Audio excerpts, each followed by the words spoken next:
Genesis chapter 16.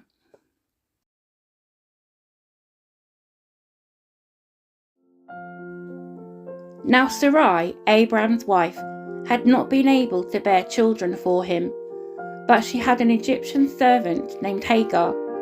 So Sarai said to Abraham, "The Lord has prevented me from having children. Go and sleep with my servant. Perhaps I can have children through her."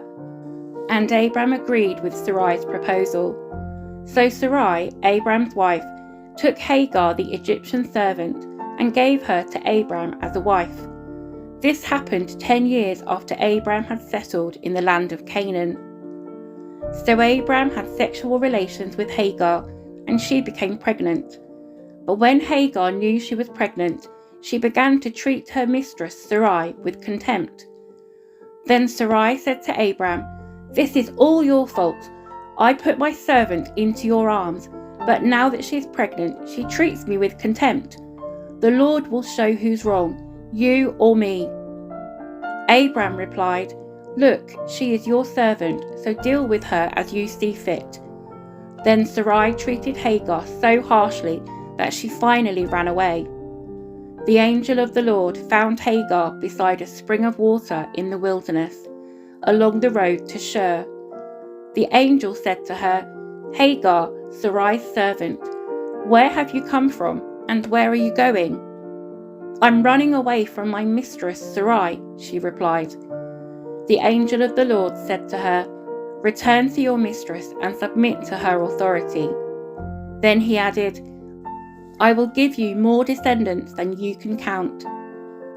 And the angel also said, "You are now pregnant and will give birth to a son. You are to name him Ishmael, which means God hears, for the Lord has heard your cry of distress. This son of yours will be a wild man, as untamed as a wild donkey. He will raise his fist against everyone, and everyone will be against him. Yes, he will live in open hostility against all his relatives." Thereafter, Hagar used another name to refer to the Lord who had spoken to her. She said, "You are the God who sees me." She also said, "Have I truly seen the one who sees me?" So that well was named Bir Lahai Roi, which means well of the living one who sees me. It can still be found between Kadesh and Bered. So Hagar gave Abraham a son, and Abraham named him Ishmael. Abraham was 86 years old when Ishmael was born.